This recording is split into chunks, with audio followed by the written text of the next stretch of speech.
¿Nos podría decir su apellido, nombre, sus datos personales, año, lugar de nacimiento? Bueno, yo me llamo Sara Schreiber de Balhorn. Nací el 21 de julio de 1930. Soy argentina. Pero me equivoqué. Empezamos No, seguí, dale. No, tenía que decir yo, tenía que decir quién filma, todo. Y me... Ah, bueno. Me equivoqué. Pero eso lo puedes decir al final, ¿eh? Sí, ahí se lo quieren participar al ¿Sigue final. Dale. grabando o la No, no, seguí, dale. A ver, empieza de vuelta. Dejaba 10 segundos de grabar y empezar. No, no, no, no, no. Me equivoqué por eso. Dale. Empieza de vuelta. No, Vuelvo a decir. no, ahora digo yo de vuelta.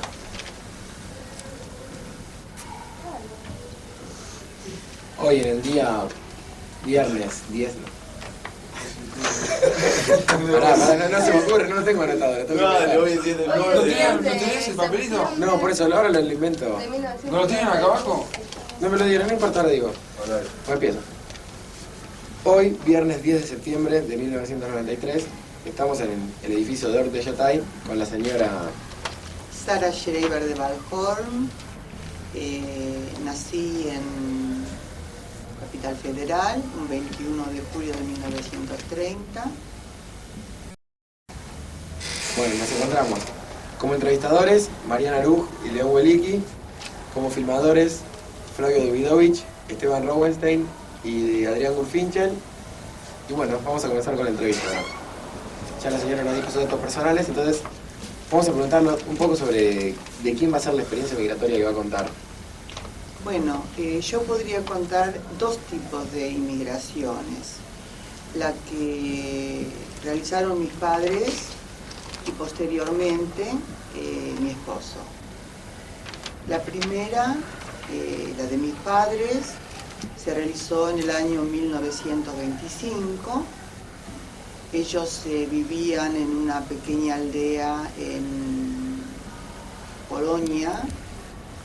Se convirtió en Polonia después de la guerra del 14 y salieron del puerto de Varsovia y tomaron en Varsovia el barco Darré, que llegó a la Argentina un 25 de septiembre de 1925.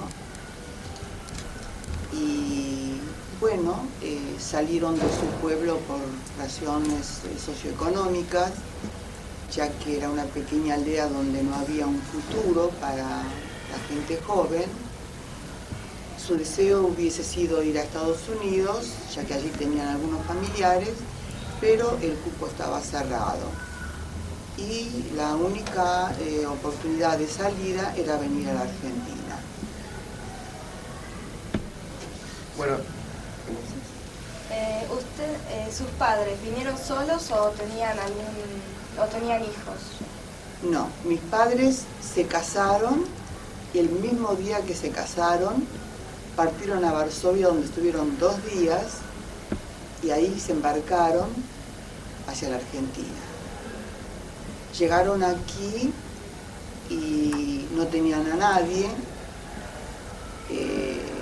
Llegaron con malos datos porque no había información. Se decía que era un país donde siempre hacía calor, cosa que no era cierta, y tuvieron que vivir las vicisitudes de los fríos argentinos, y el único que los esperaba en el puerto era otro paisano que había venido con anterioridad para tratar de hacer la América y poder traer a su esposa y a sus hijos que había dejado en la misma aldea. ¿Por qué eligieron a la Argentina? ¿Por qué vinieron a Argentina?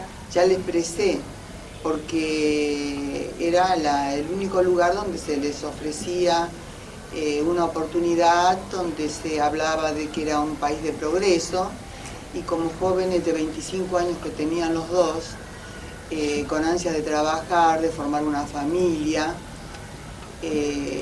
pensaron que era el lugar adecuado para empezar a formar su familia, su camino.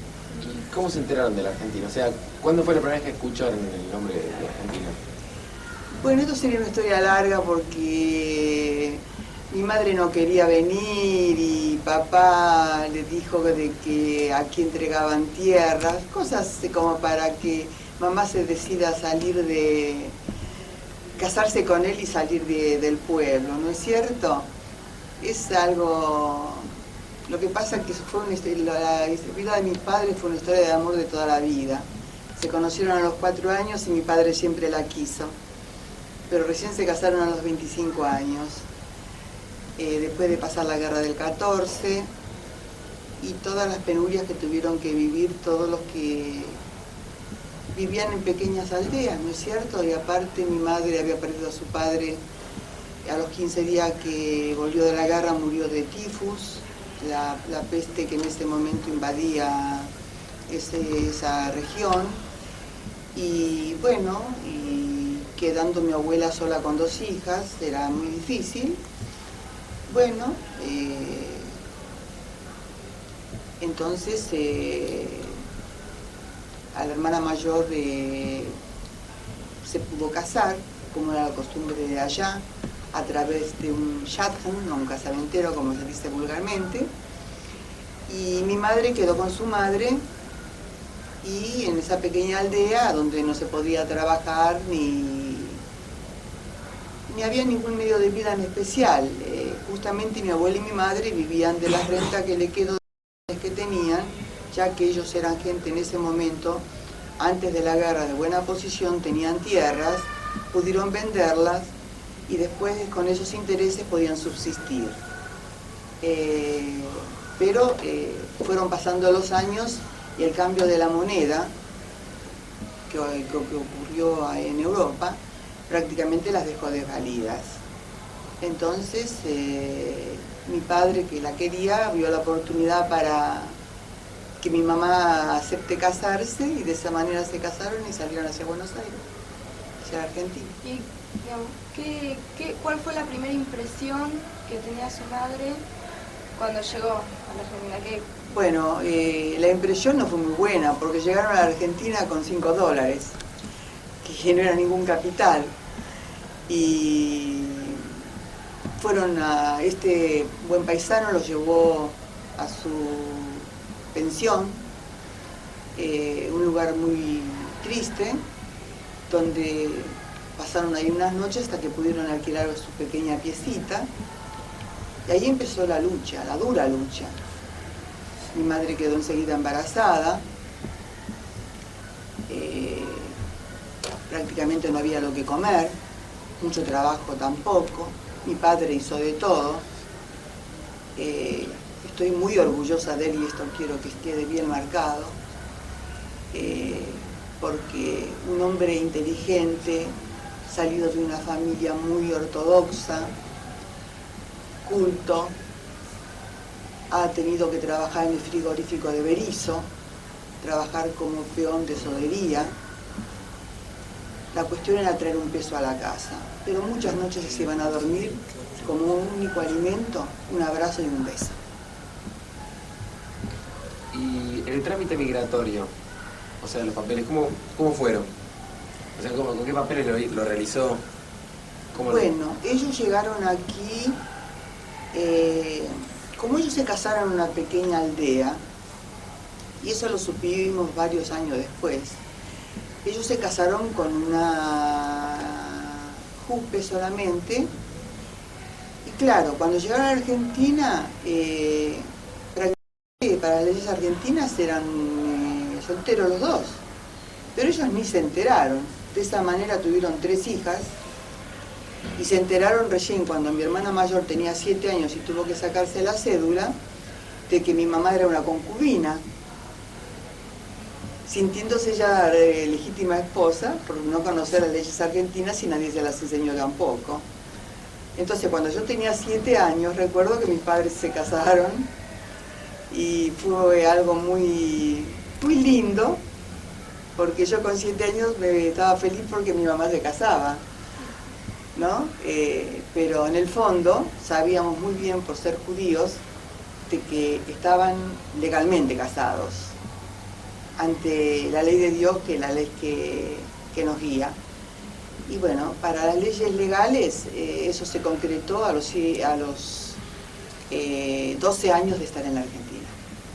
Y con respecto también a los otros papeles, como pasaporte, todas esas cosas, ¿cómo entraron? Bueno, todo eso lo realizó mi padre de la manera que obligaba, creo yo, el lugar donde ellos vivían, ¿no es cierto? Sacaron sus pasaportes, hicieron todo lo necesario, habrán dado todos los datos correspondientes. De ese tema nunca lo hablamos, ¿no? Solamente sé que salieron, que se casaron y que llegaron a la Argentina. Y desde que llegaron a la Argentina, ¿vivieron siempre en Buenos Aires, en Capital? Siempre vivieron en Capital Federal, mucho sacrificio, mucho trabajo de mi padre. Bueno, fueron abriéndose un camino. Como ya dije anteriormente, éramos 3 hermanas, en la actualidad quedé yo sola lamentablemente. Y con mucho sacrificio, mucho esfuerzo y con ayuda de los paisanos, porque al no haber familias, los paisanos eran la familia de todos los inmigrantes, que eran, yo creo que más que hermanos que hoy. Yo me gusta escribir y ahí en un párrafo anoto de que esos amigos siempre tenían tiempo, cosa que hoy no ocurre, que hijos no tienen tiempo para sus padres porque el country o un partido de tenis los ocupa más que sus padres. Esos paisanos eran hermanos, padres, eran todo, porque los unía el idioma, que era muy importante, la lengua, porque el castellano lo hablaban muy mal,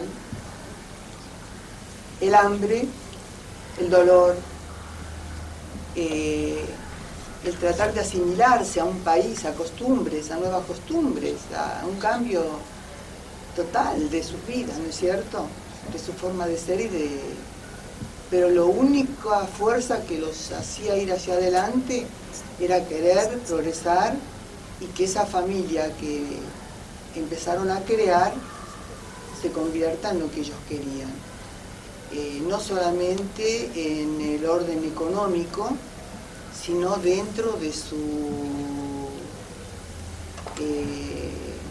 educación judaica, cosa que hasta la actualidad, siendo yo ya una persona adulta, sigo conservando, y no solamente yo, sino gracias a Dios, mis nietos también. ¿Usted o sus padres pensaron alguna vez en volver a Colonia? Mi madre siempre hablaba de su querido pueblito Rojatín, lo soñaba con los ojos abiertos, siempre añoró volver, porque ahí había quedado su madre, su hermana y sus sobrinos. Más mamá que papá. Mi papá era feliz aquí, porque la tenía mi madre a sus hijas y era feliz con eso. Pero mi madre añoraba su pueblo. ¿Por qué? Porque ella ahí tenía esa tierra abonada con el cuerpo de su padre que ella adoró. Y yo creo que esa era la razón fundamental, ir otra vez a la tumba de su padre. Con respecto a una vez que llegaron acá, ¿no es cierto?, que ya estaba armada la familia, ¿cómo se organizaba la familia? ¿Organizó la familia? Claro, ¿qué hacía el padre? Bueno, mi papá trabajó hasta que nacimos las 3 hijas.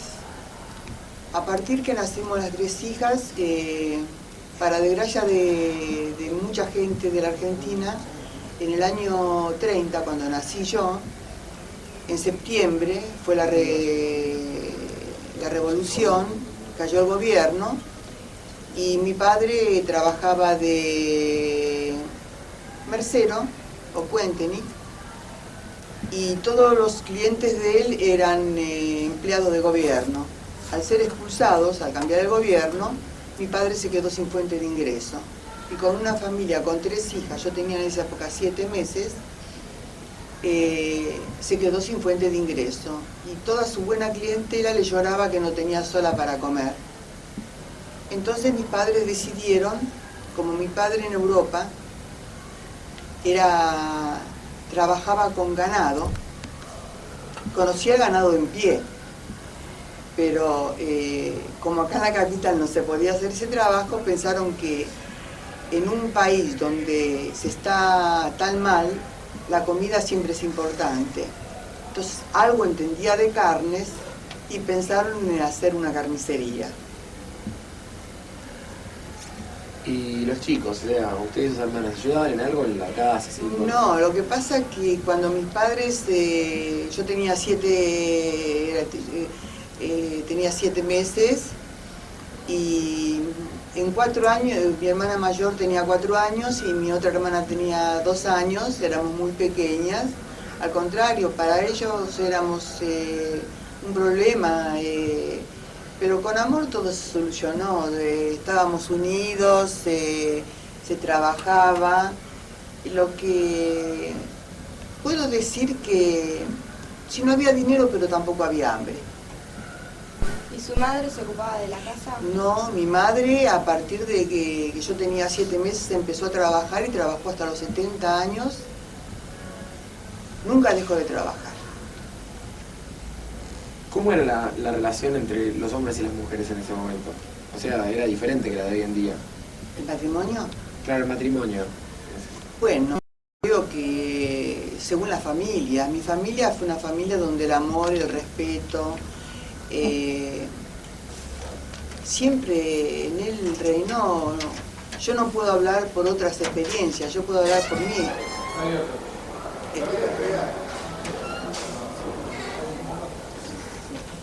Yo puedo hablar por mi experiencia. Mi familia fue muy unida, éramos un equipo de 5, donde yo recuerdo de los 2 años, porque tengo mucha memoria, que mi padre para Pesaj se sentaba en la cama y me contaba cómo Moisés sacó a su pueblo de la esclavitud, así aprendiendo de su boca la historia nuestra. Entonces mi familia era muy feliz, se trabajaba, se comía, se conversaba, no se necesitaban grandes cosas para ser feliz. El amor cubría todo. Y la actitud de los chicos hacia los grandes, o sea, de los jóvenes hacia los adultos, también era diferente en ese momento. ¿Se acuerda cómo era? Sí, cómo no me voy a acordar. Me voy a acordar porque el respeto que yo he tenido hacia mis padres hasta el día que los perdí, eran mis ídolos. Mi padre fue mi ídolo, es mi ídolo y hasta mi último suspiro mi padre va a ser mi ídolo. Mi madre también, de otra manera. Pero será que dicen que las mujeres son más apegadas a los padres, pero no. Yo creo que yo era especial en ese aspecto. Al contrario de mis hermanas, que también lo querían mucho a mi padre, pero estoy en adoración por él, por ser tan inteligente, por enseñarme tanto y por inculcarme esto, lo que soy, de lo que soy orgullosa. Ser un ser humano, por sobre todo, que me gusta mucho trabajar en relaciones humanas, pensar en el prójimo, amar a mis semejantes y tratar de ayudar en todo lo que pueda, porque no solamente se ayuda con dinero, se ayuda con una palabra, y eso me lo enseñó mi padre. ¿Cómo era la casa donde vivían? ¿O el lugar donde... La primer casa de ellos, bueno, fue algo lúgubre, porque fue prácticamente un galpón y los dos cuando se despertaron en la mañana estaban todos llenos de ronchas rojas y allí descubrieron que en la hermosa Argentina, en la rica Argentina, había un bichito que se llamaba chinches.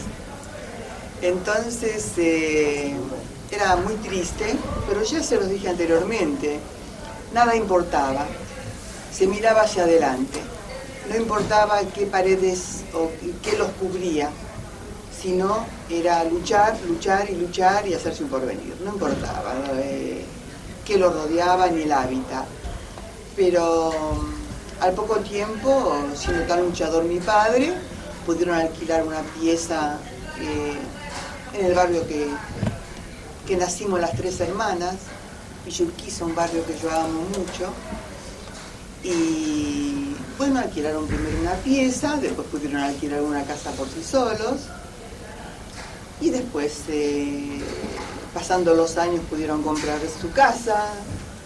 Bueno, lo que se llama el no hacer la América, pero ir progresando a base de sacrificio. Eso sí, siempre unido a la comunidad, porque yo puedo mostrarles a ustedes que mi padre, habiendo llegado a la Argentina en el año 25, ya en el 29, y no siendo hombre de fortuna, tengo aquí su carné de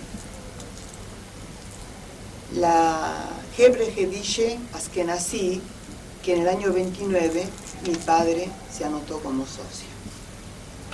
Entonces era sentirse unido a sus raíces, integrar una sociedad judía. ¿Lo puede mostrar a la cámara? ¿Cómo no? Aquí está la Hebre Hedishe, y acá está el día en que mi padre, que fue en septiembre de 1929, y mi padre fue el socio 1968. Sí. Volviendo al tema de la casa, ¿qué es lo que más recuerda usted que había en la casa? ¿Algún elemento? No, elementos no, porque ya les dije anteriormente que nos trajeron prácticamente muchas cosas, porque dijeron que aquí no hacía falta nada, ¿no? Entonces trajeron sus ropas y no fueron personas de traer valores, aunque sí tenían, pero como quedaban mis abuelos paternos con toda su familia, que aquí también tengo la foto de la familia de mi padre. Esta es la familia de mi padre.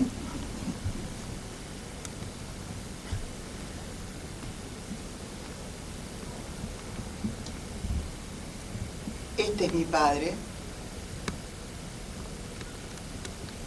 Entonces todos los valores que podían haber quedado quedaron en la casa, porque fue el primer hijo que se casó. Entonces no trajeron cosas de sus casas, sino sus ropas, lo más necesario como para viajar. ¿Qué comidas hacían? ¿Hacían, por ejemplo, las Bueno, mismas comidas? Mi madre el primer año trató de seguir siendo kasher, pero lamentablemente el medio no le permitió. Pero en mi casa, aunque dejamos de ser ortodoxos, somos una familia con nuestras raíces muy ligadas a todo lo que sea el judaísmo, la colectividad, la comunidad, ¿no es cierto? Así que no nos basábamos en valores demostrativos, sino a transmitir en valores afectivos. ¿Y qué festejos realizaba la familia? Todos, prácticamente el Pesaj,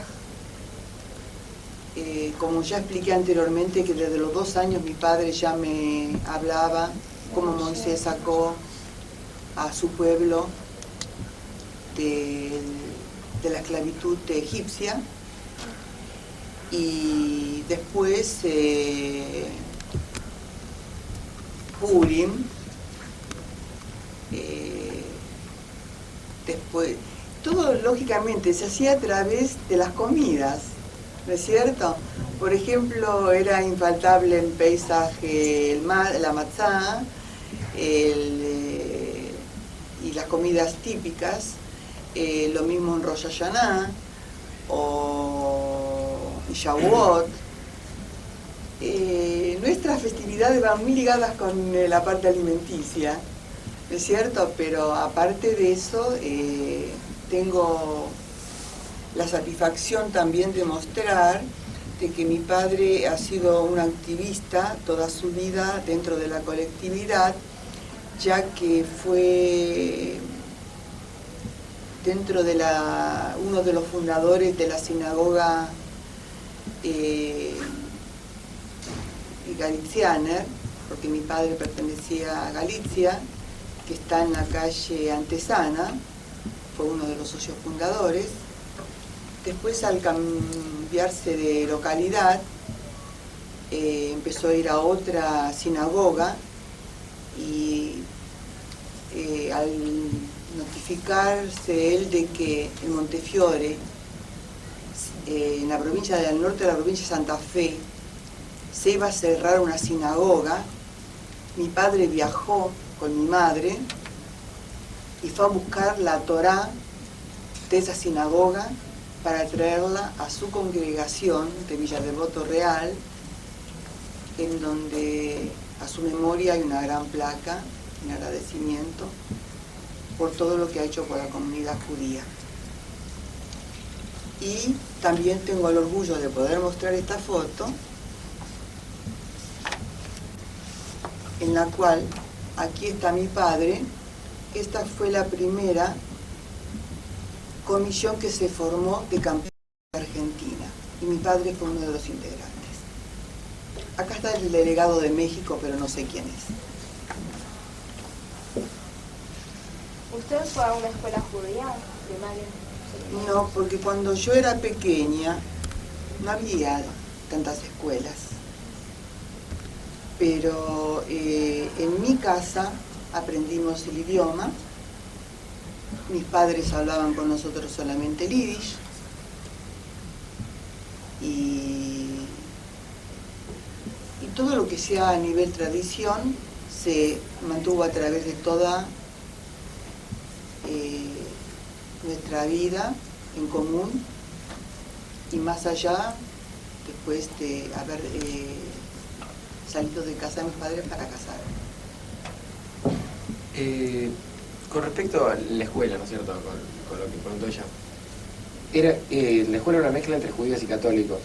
Sí, de eso tengo muy tristes recuerdos, y de eso puedo hablar, porque lo he hablado ya no a un nivel judío como es la ORS, sino lo he hablado en la UBA, de la cual yo fui fundadora junto con otro grupo, el grupo de la tercera edad, y asistir a sus cursos, en el cual en uno de ellos había que llevar material de las escuelas primarias, y en la cual yo me sentí muy mal, porque en sexto grado mi única compañera era otra judía, una chica Rabinovich, y en esa época se daba enseñanza católica, y yo me sentía muy mal porque a mi compañera como a mí nos sacaban al patio por ser judías. Y eso me marcó mucho.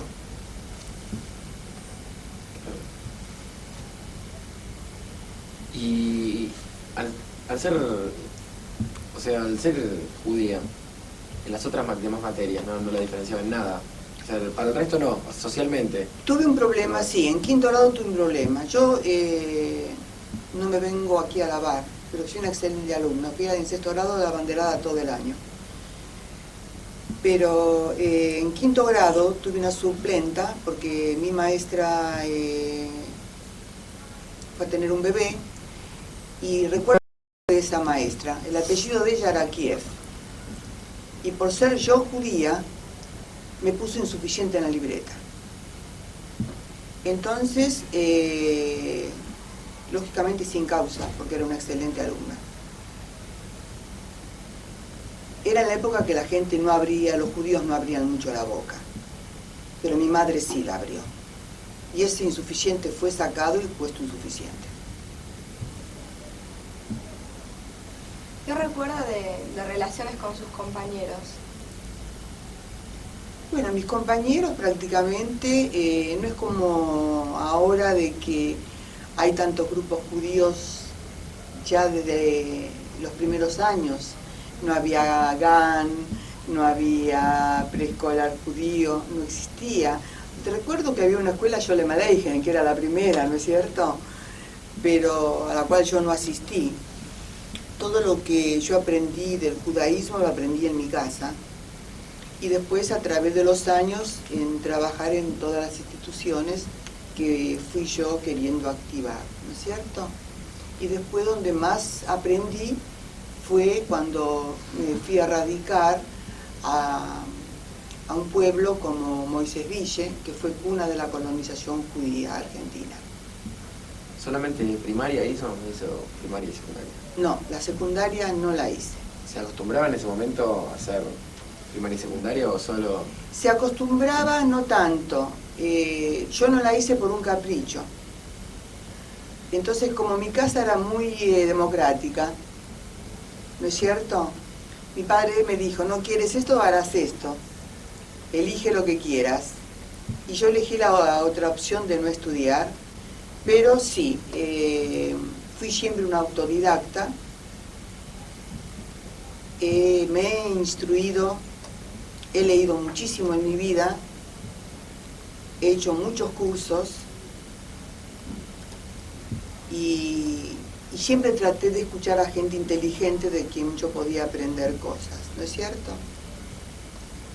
Y bueno, me considero una persona aunque no cursé el secundario, que al escuchar hoy, lamentablemente en programas televisivos, a chicos de 5º año, tengo vergüenza y tengo a mis nietos de testigo que yo respondo todas las preguntas y los chicos no.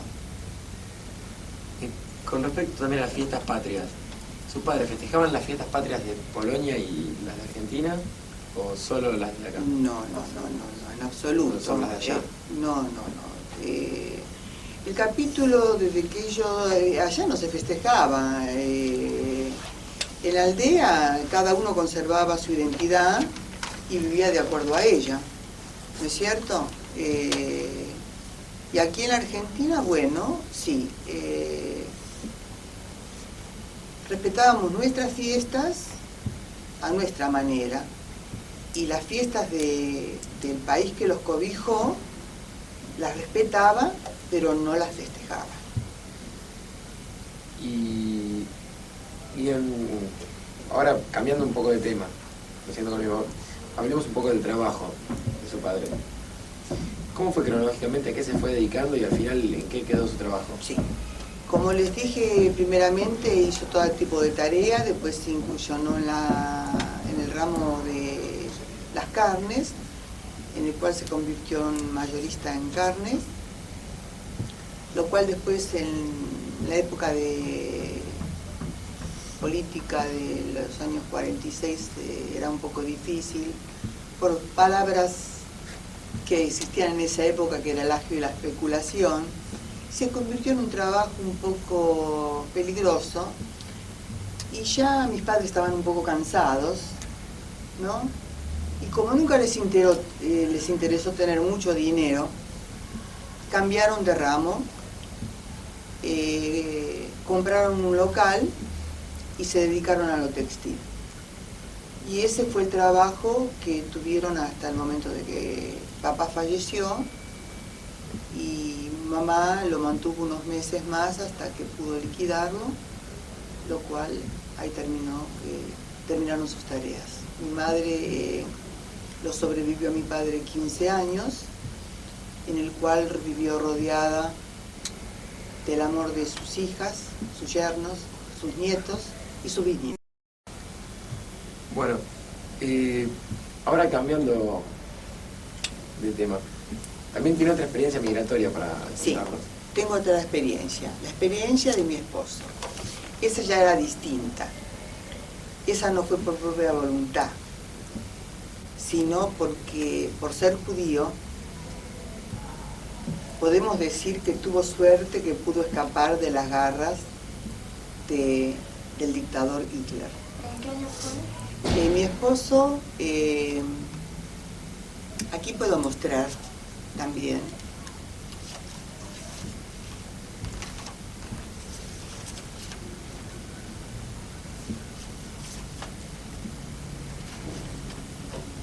Primero quiero decir que mi suegro que se consideraba una persona alemana judía, no como mis abuelos, mis padres, que eran judíos que vivían en Polonia, ¿no?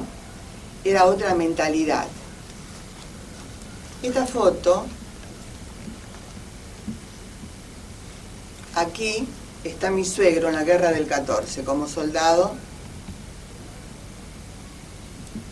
que en ese momento dominaba Alemania, mejor dicho, no dominaba, sino era una monarquía porque estaba el emperador Guillermo II. Eran judíos de clase media. Aquí voy a tapar porque son sobrinos. Aquí está mi suegro, mi suegra, mi esposo y su hermana.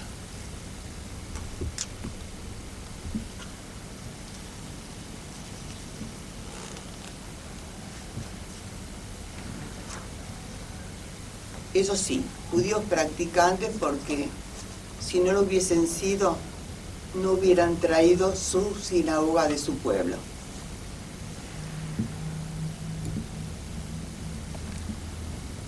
Aunque aquí, lamentablemente, los años que yo estoy y que convivo con los alemanes, se los discrimina y no se puede generalizar.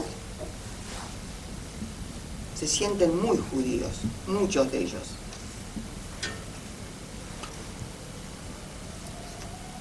¿Su esposo de dónde vino? Ah, de Alemania. Sí. ¿Y cómo fue su llegada acá? Bueno, y su llegada no fue tan fácil. A partir de los 13 años no se le permitió estudiar ni trabajar, porque ya estaba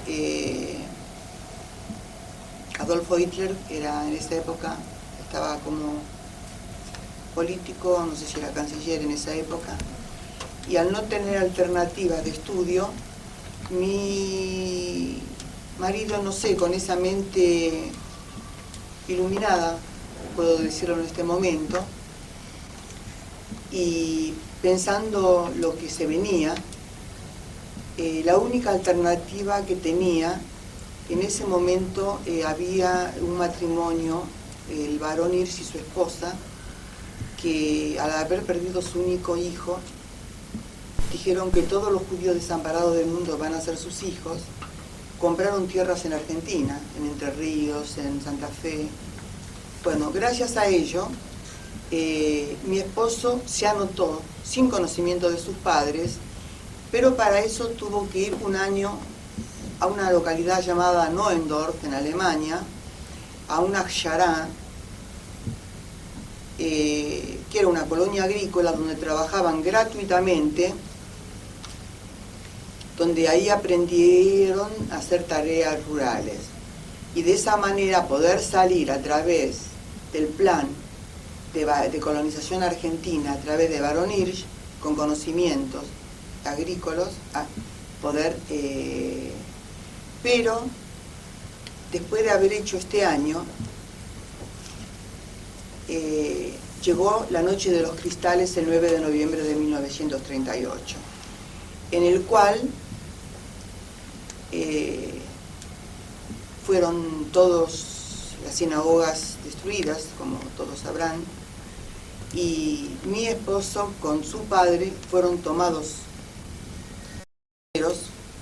y transportados desde su ciudad natal, que era cerca de los límites de Polonia, hasta 500 kilómetros de Berlín, al primer campo de concentración que se llamaba Sachsenhausen, y en el cual fue el primer gran golpe que se le dio a la colectividad judía de tomar prisioneros a individuos por ser judíos. A mi suegro, por ser una persona mayor, lo tuvieron solamente un mes prisionero y mi esposo ingresó allí,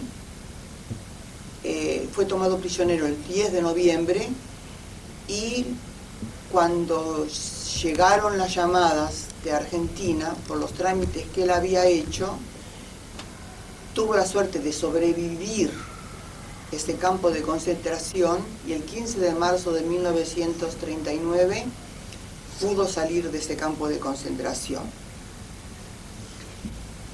Inmediatamente quiero recalcar, porque esto es importante, que las mujeres Vizo en Berlín, en la estación de tren, muy suavemente a todos los chicos que veían que parecían que podían ser judíos, preguntaban Yud, Yud, Yud, si era judío. Llevaron a mi esposo, le dieron ropas, le dieron alimentos, lo cuidaron, lo atendieron. Por eso todos nosotros los judíos, lo poco, lo mucho que podamos hacer por nuestras instituciones, es poco. Porque todos de una manera o de otra, si no tuviésemos esa comunidad, que es unión, y que es el amor por el individuo,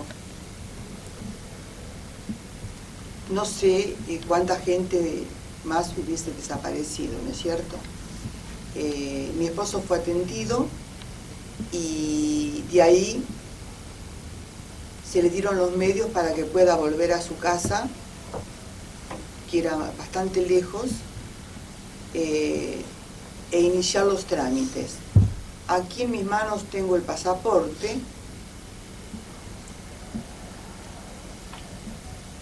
con la J de judío.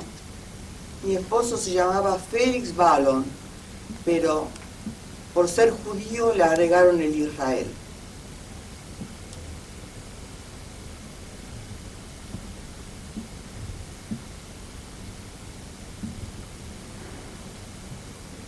Salió del puerto de Hamburgo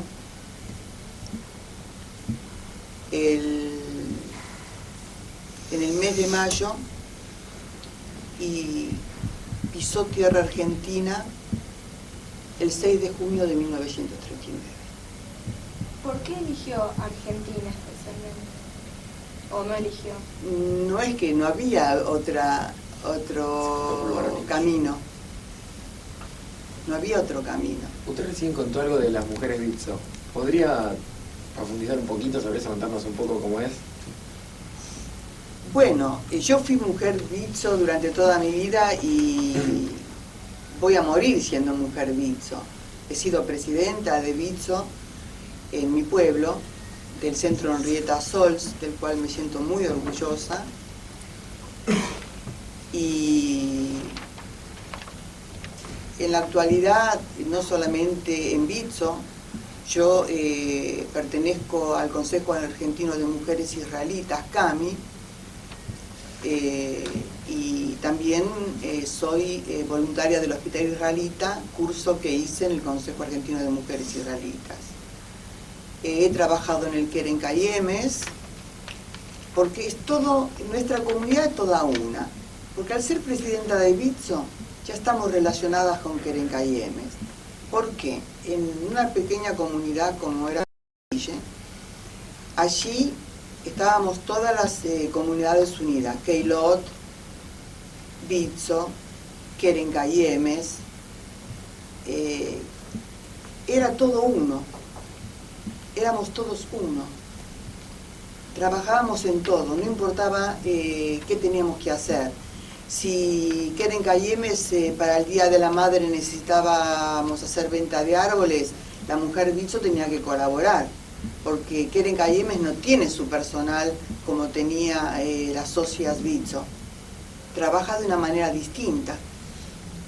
Entonces colaborábamos con Keren Kayemes a través de Vizo. para reclutar fondos a través de la venta de árboles, ¿no es cierto? Una preguntita. Cuando llegó a la Argentina, ¿cómo fue el trámite migratorio? O sea, ¿cómo lo recibieron? ¿Con qué papeles llegó? ¿Mi esposo? Sí, sí. Bueno, mi esposo llegó con su pasaporte. Aquí, bueno, automáticamente estuvieron en Buenos Aires muy poco tiempo. Estuvieron en un hotel recuerdo que era en la calle Lavalle, ese hotel, según me contó mi esposo, donde aglutinaban a todos los que llegaban a través de esta propuesta maravillosa que salvó tantas vidas, ¿no? Como el proyecto Barón Hirsch. A la familia de mi esposo le tocó en la provincia de Santa Fe, en una localidad llamada Monigotes, pero la colonia se llamaba La Juanita, que era, esa colonia era netamente alemana. ¿De judíos alemanes? Sí, de judíos alemanes, ¿no es cierto? Que habían llegado de Alemania, por eso digo alemanes, ¿no es cierto? Lógicamente que el nacimiento de ellos era alemán, la religión de ellos era judía. Al llegar aquí se convirtieron en argentinos. No se convirtieron en argentinos, siguieron siendo judíos argentinos. Judíos argentinos. Entonces,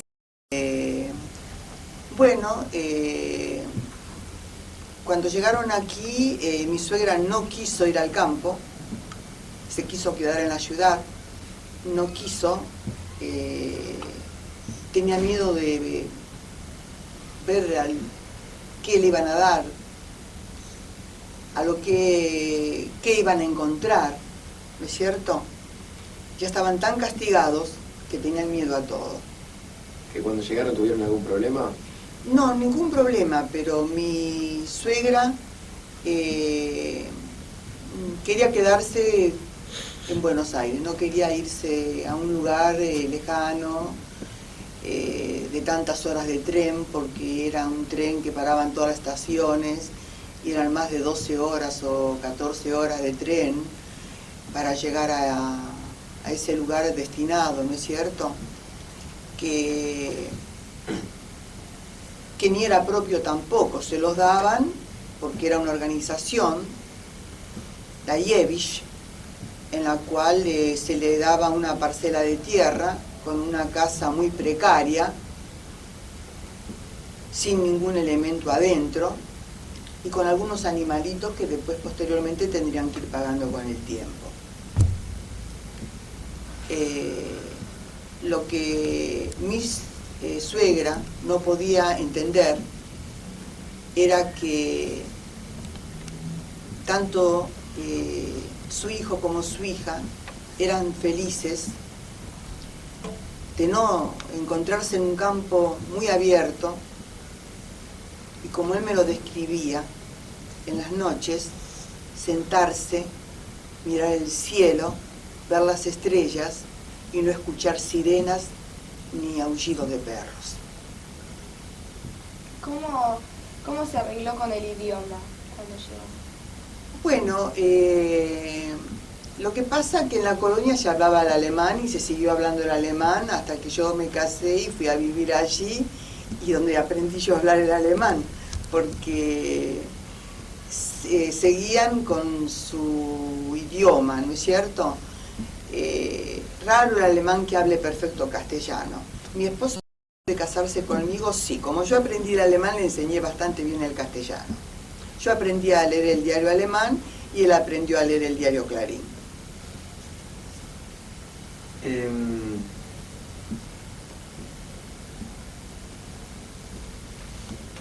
Sí, bueno, aparte... No,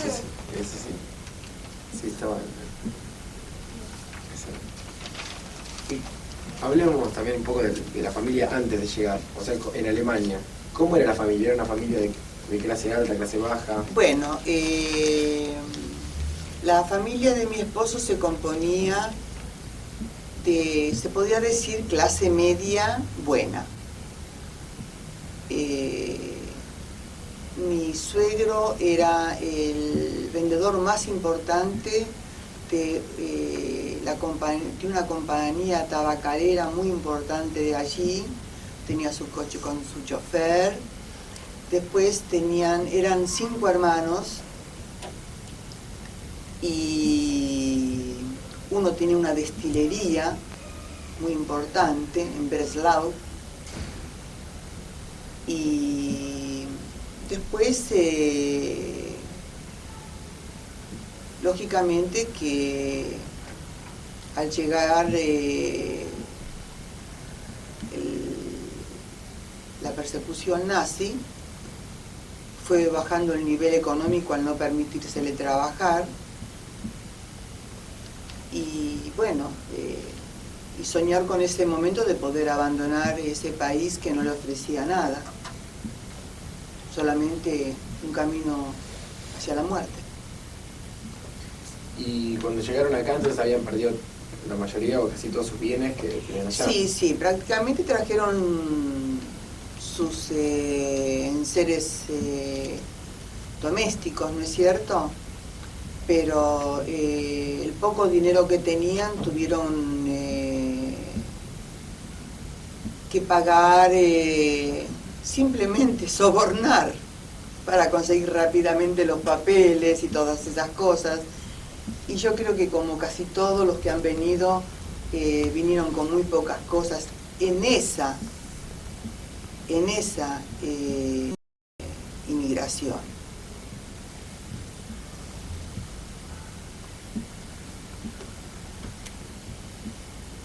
Tenía... ¿Cortar? Sí. Corta. No, empezá de vuelta. Te voy a decir por qué. Porque hay una tercera inmigración, que vino mi tía después de la guerra en el 48, cuando terminó la guerra. Sí, lo vi. Hay una tercera. No sé si les interesa que se hable de esa. Sí, pero después de esta. Bueno, perfecto. Pero yo lo quiero decirles que hay una tercera. La pregunta que le quería hacer ella era Sí. otra manera, que si quedó familia en Alemania, Sí. o sea, que le quedó ¿Qué familiares relaciones y tuvo? siguieron teniendo relación, o sea, Sí, vínculos. sí. A grabar. Está grabando, ¿no? ¿Hago de vuelta la pregunta? Sí, haceme la pregunta. Una vez que llegó acá la familia, Sí. algo de familia quedó en Alemania, Sí. ¿no? ¿Qué relación siguieron teniendo con esa familia, la que estaba en Europa? ¿No? Bueno, con esa familia se tuvo continuamente cartas o personas que llegaban a radicarse a la Argentina.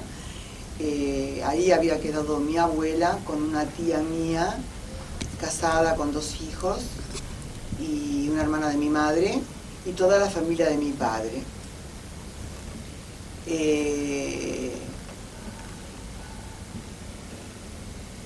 Así que la correspondencia era fluida, era el único contacto que tenían. Siempre se soñaba con un reencuentro, ¿no es cierto? El cual, por un lado, nunca pudo realizarse, por otro lado, sí, pero...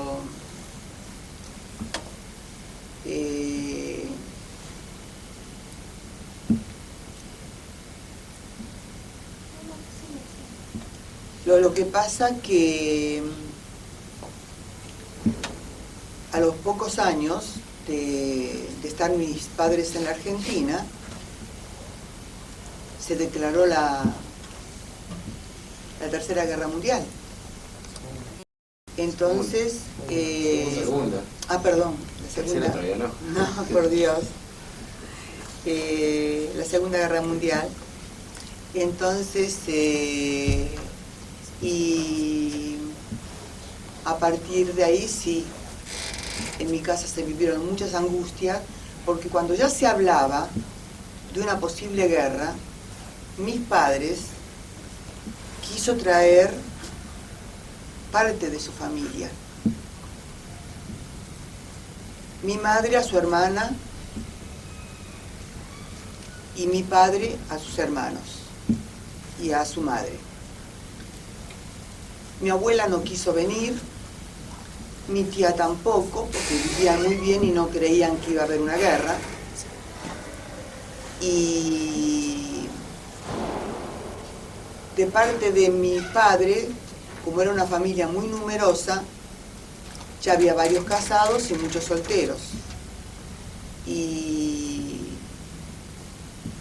lógicamente, para poderlos entrar al país, mi padre tenía que demostrar de que tenía bienes como para poder solventar a toda la gente que llegaba. Entonces, la familia de mi madre optó por no venir. Pero la familia de mi padre sí quiso venir, con una condición: o venían todos o se quedaban todos. Y lamentablemente se tuvieron que quedar todos. Y con respecto a la familia de su esposo, De la familia de mi esposo, que eran 5 hermanos, porque mi suegra era hija única, quedaron 4 hermanos en Alemania. Uno falleció ya muy mayor, fue escondido por cierto tipo de gente en Alemania, y los otros, no solamente tíos, esposas, hijos, todos fueron incinerados en los campos de concentración. Al igual que toda la familia de mi padre, salvo un hermano, que por milagro se salvó, y la hermana de mi hermana, y de los platos típicos para cada ocasión. ¿Sus hijos fueron a una escuela judía? Sí, ¿Primaria solamente o secundaria? no, primaria y secundaria. volviendo también nuevamente a la familia de su esposo, Sí. ¿cómo él cuando vino ya tenía su educación completa? No, se le permitió ir hasta gimnasio. En Alemania son 9 años de estudio y salió creo que con la edad de 14, 15 años, eso no lo recuerdo con exactitud, se le permitió hasta ahí estudiar. Entonces, ¿él cuando vino, realizó algún tipo de estudio o solamente se dedicó al trabajo? Mi esposo fue un gran autodidacta.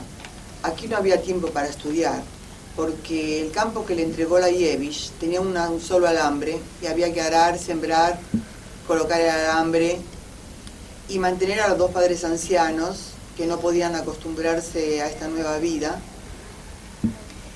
y luchar por un porvenir. Eran chicos, él tenía 20 años, la hermana 17, y había que trabajar. Pero sí, había una gran cultura dentro de la colonia, lo cual lo puedo demostrar. Aquí puedo mostrar de ese señor tan importante que fue mi suegro, al llegar a la Argentina, cómo se derrumbó psíquicamente, y aquí parece un anciano, que en la actualidad se ve mucha gente así. Pero los jóvenes veían la vida de otra manera y se agruparon. Aquí tengo 2 fotos para mostrar que con lo poquito que tenían, en un pedacito del campo, hicieron un salón en el cual era el centro cultural, donde se reunían todas las semanas, cada mujer llevaba una torta y la comunidad judía se unía. Se hacía teatro, se hacían conversaciones. Mi esposo fue un autodidacta. Tengo la satisfacción y el orgullo de decir de que trabajó para todas las instituciones judías, que trabajó incluso no solamente de mi localidad, que era Moisés Villa en esa época, sino también para recaudar fondos para instituciones como el Hospital Israelita de Buenos Aires, como para el Asilo de Huérfanos de Buenos Aires, dentro de nuestra comunidad, para girar hacia Buenos Aires. Y llegar a ser director de lo que allí era la Mutua Agrícola Ganadera, que era un lugar en donde se podía comprar desde un caramelo hasta un tractor, ¿no es cierto? Donde nos abastecíamos de todo y integrar la comisión por su capacidad y por su intelecto. No solamente eso, sino pertenecer al directorio del Banco Israelita de Moisés Ville y de Rosario. Usted antes nos había mencionado de una tercera inmigración. Sí. ¿Nos puede contar resumidamente cómo, o sea, Sí, hay una ¿Quién tercera fue? ¿Qué se inmigración. trató? Sí, cómo no. Esa tercera inmigración que fue bastante, creo que fue la peor de todas, que fue la después de la guerra, cuando a través de un diario nos informamos de que nos buscan. Y era que había sobrevivido la hermana de mi madre con su esposo y un hijo.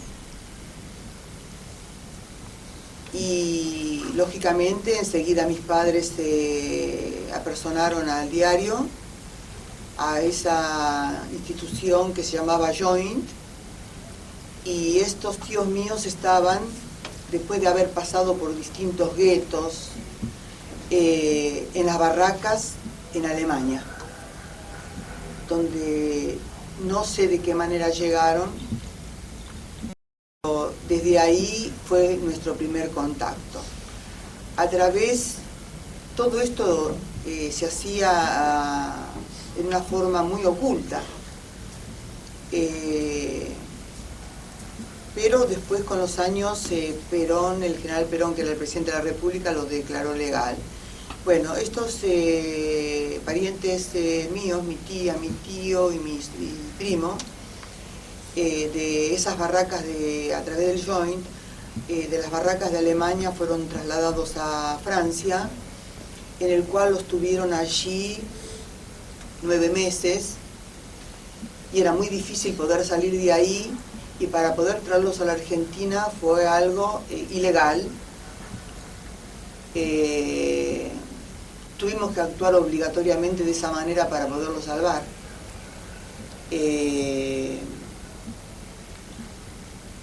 Fue de esta manera.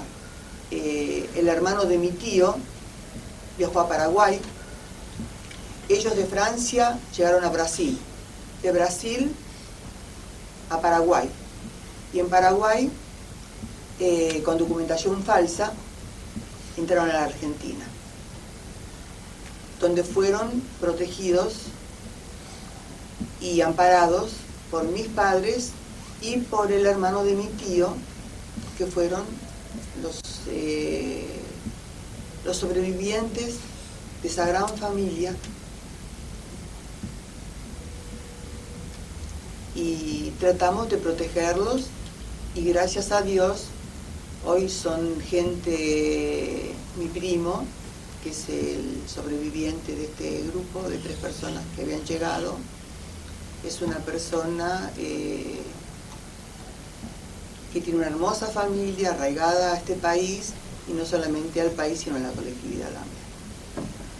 bueno, ya esto es todo.